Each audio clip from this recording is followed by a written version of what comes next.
The Pequots shall be divided as foretold, shall no more be called Pequots, but Narragansetts and Mohegans, and shall not suffer them for to live in that country that was formerly theirs, but now is the English by conquest.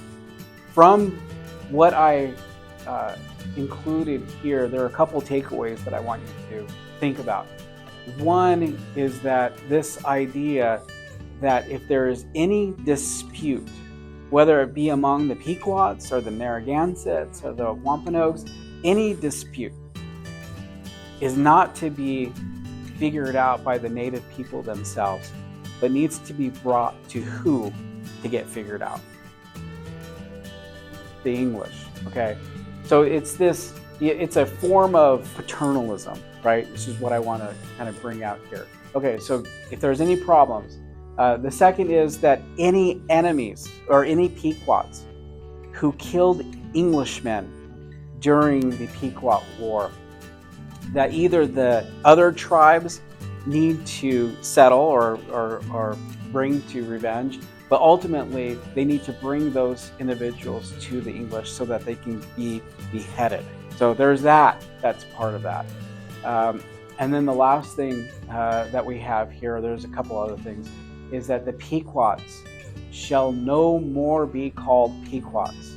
There is an attempt to what? To eradicate this tribe, to just kill this tribe off. So they're no longer going to be called Pequots, but we still have some Pequots still living, and what's going to happen to the Pequots? They're going to be put into these other tribes, right? They're going to join the Narragansetts.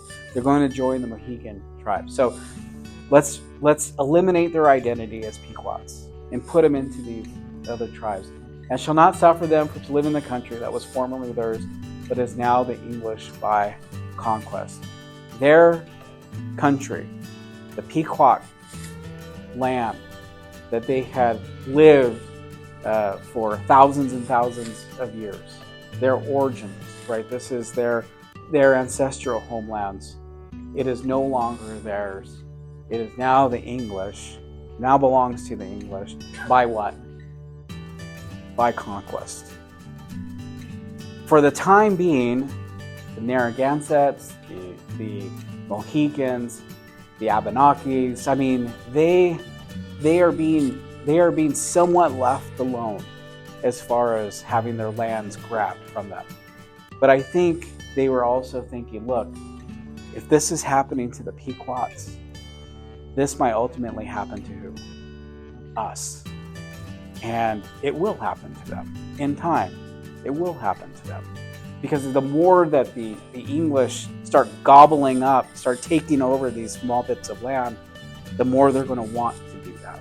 They're going to find, they're going to get very good at taking over Indian land. And if you think about it, 1620s, 1630s, 40s, the Europeans have barely touched the interior of North America, just barely, right? They're coming in from here. The Spaniards are coming in from the south. It's just starting. But as we're going to see in the classes to follow, that wave of that colonial wave, that settler colonial wave, is just going to get bigger, and it's going to become much more rapid. All right, any questions?